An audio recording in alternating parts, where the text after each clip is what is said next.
All right, everyone. I have to repost this video because apparently my microphone wasn't working on the last one. I've been having that problem a lot lately. So this is going to be shorter than the first version because I want to go do something else. In any case, there is the growing controversy that keeps getting reignited every few years, and I think this time it might be the tipping point, which is Native American mascots. And I want to speak to this about, from basically the perspective of someone. I grew up here in the Cleveland area.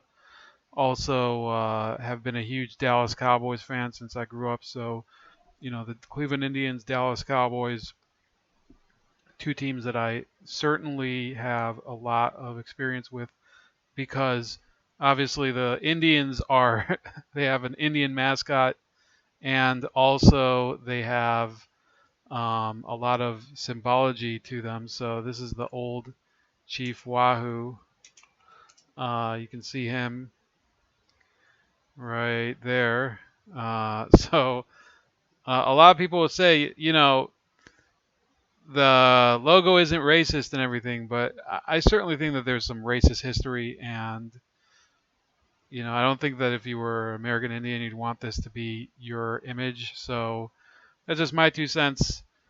People want to wear this or put it on their car or whatever. I don't really care personally. Then again, I'm not American Indian. My understanding is that a lot of American Indians don't necessarily care either. It's not as big of an issue as the press makes it. But then again, I did go to the protest when it still is every year, I believe. Obviously, this year we didn't have baseball. So there certainly is a subculture of American Indians that don't like it. And the person who ran that protest here, one of the people who ran it, Robert Roca, ended up going to prison for embezzling some money that was from federal grants for his organization to help American Indians. So that was a little disappointing. He seemed like a nice guy. Obviously, politically, maybe not a good fit with me, but he didn't seem like a malicious person. But he did plead guilty and went to prison for embezzling federal funds. You could actually see it over here. Um, See, this is a guy, so pleads guilty to stealing federal money meant for Native Americans. So when they started to minimize the use of the logo here in Cleveland, I didn't really object, but I've started to not care as much as I used to. And I think that if people are so hung up on logos, they might be ignoring many larger issues. So sorry to say, but is this a problem? It might be for some people. It's not. It's probably not the biggest problem for American Indians. They have many issues with addiction and drugs and probably a number of other things that we could probably fit into this. So another issue with the Washington Redskins. So this is a team. This is a team that was founded by a racist, George Preston Marshall, a very, very hardcore segregationist. Didn't allow the Redskins to integrate until the mid 60s, I believe, or might have been like 62, when they drafted a black player, and that guy ended up requesting a trade. So it ended up being that the first black player to actually suit up for the Washington Redskins and play was some guy that they traded for from the Cleveland Browns. Now, so George Preston Marshall was a massive racist, hated black people, wanted his team to be the tops in the South, which at the time was more staunchly segregationist than other states in the country had legal segregation for many, many decades after the Civil War. So that was an official policy of his. He did not like the black people, not like them at all. And obviously he founded the team. It was the Boston Braves. Then he called it the Boston Redskins. Then he thought that he's not getting enough fans in Boston, so he moved them to Washington, D.C., and they became successful for a period of time. But because of his segregationist policies in the 50s, the Redskins became rather bad. They couldn't win shit.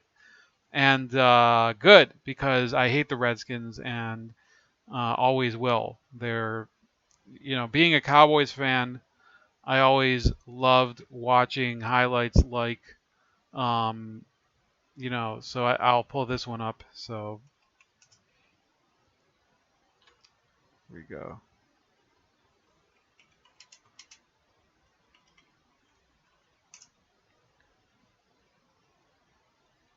Next, most of you will see the Vikings and the Falcons. No score in that game. That's underway. 3rd down and 2. And they're all big now. Emmitt Smith back in. Play action. Oh, he's got it wide open. He's got Rocket Ismail. He's got it. He'll score, and the Cowboys will win. So I don't know if I'm going to get a strike for this video, but that was priceless. I could watch that time and time again. That was Troy Aikman winning in overtime over the Redskins in 1990, or it was either in 99 or 2000. And he threw for 5 touchdown passes in that game. And personally, the Redskins, their main period of dominance was in the 80s and very early 90s with Mark Rippon and some of these other players, Doug Williams, Art Monk. And that was a dark period for my team. Fortunately, I was very young at the time. I don't really remember it. They have been a garbage team since then, because they always will be a garbage team, because fuck the Redskins. They're a horrible team. A lot of their fans are horrible people, and I hate them. And the idea that we're going to make the league better by changing their name to something else sort of loses that, because the fact is the rivalry is between the Cowboys and the Redskins. I understand that a lot of people find the name Redskins offensive. What are you going to do then? So then they see it as being necessary in order to heal, I guess, the divide between Native Americans and the rest of America, to change the name of a football team that is generally not very successful and whose fans have, in some cases, begun to drift away. I think that if you change the name, you're going to lose a lot of the fans. A lot of the people who grew up in the DC metro area and further, a lot of people in Northern Virginia, Maryland, certainly all over that part of the country, have grown up, and they're very, very, very dedicated to this team. And it might be the most awful piece of crap team in the history of mankind, which it is. It's not might be. They are. They're total garbage. But I don't think you're really going to help the game and create, harmony by changing the name. I think you just have to accept the way it is. And I think that they will change the name, and that it will take many, many years before people take a liking to it. Because if you're an awful piece of crap, you have a team right now. It is the Washington Redskins. Once you change the name of the team, it sort of loses the flavor. That's about it. Please like, share, and subscribe. Also subscribe to me on all these other platforms, especially Library down there. You can all see LBRY.TV, and you can find me, Bold Like a Leopard, and I'll talk to you later.